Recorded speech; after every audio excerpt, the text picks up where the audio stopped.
What's going on, guys, and welcome to Old School Game Reviews, the series in which I hold games from previous gen platforms to the same standards as modern day games, minus the graphics. These games aren't always going to be considered old necessarily, but they won't ever be completely modern either. I'm your host, Alph, and today on Old School Game Reviews, we're taking a look at The Legend of Zelda: The Wind Waker. Specifically the HD remake on Wii U, but this video will also act as a review for the original GameCube version from 2002, as they're basically the same game. Also, I don't have the GameCube version, but don't tell anyone, shh.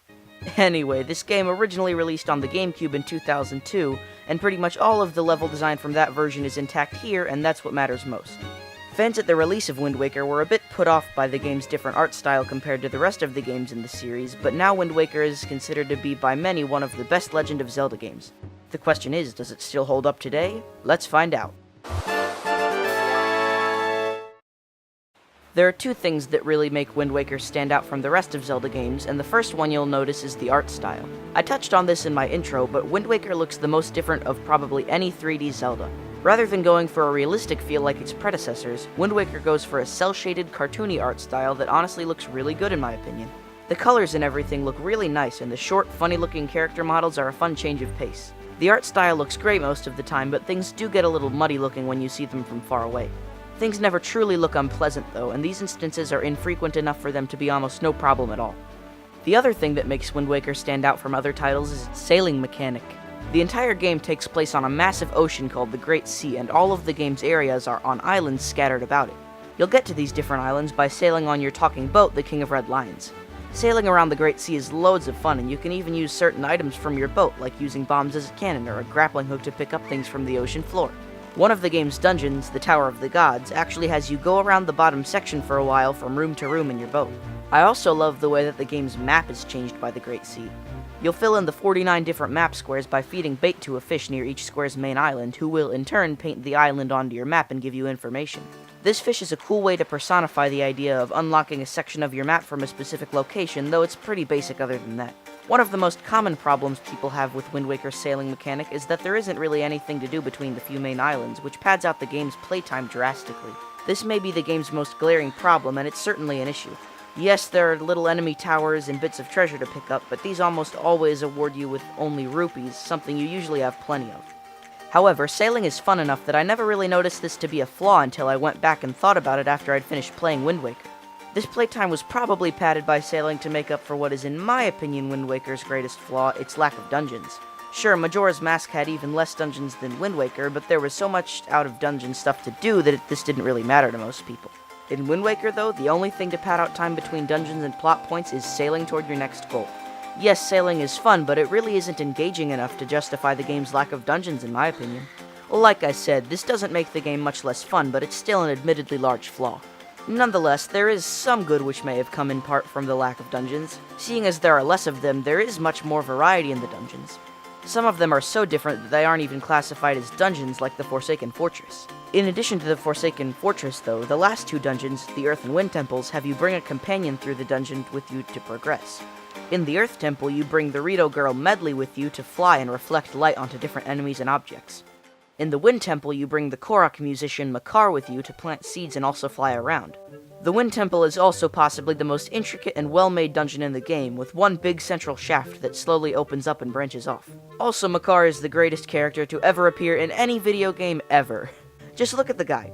He's a skilled gardener, he can fly, he can play a violin, and he's adorable.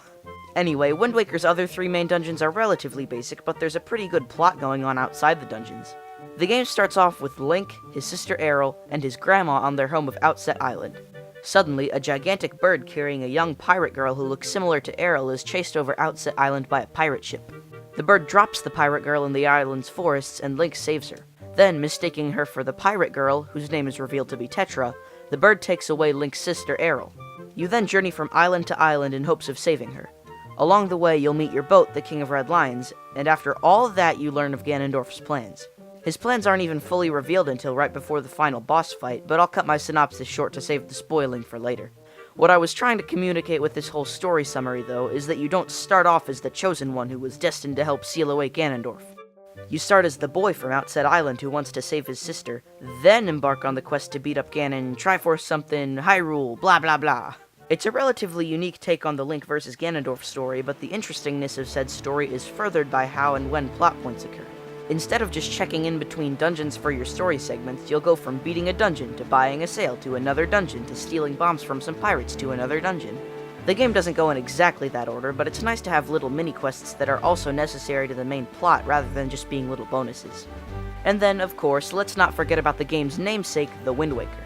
The Wind Waker is a magical conductor's baton that you play songs on to cause minor changes in the world, similar to the Ocarina in Ocarina of Time or Majora's Mask. These changes include switching the time of day, changing the direction the wind blows in, that sort of thing. The Wind Waker is decently fun to play songs on, and while I don't think the whole game needed to be named after it, it is used a pretty good amount.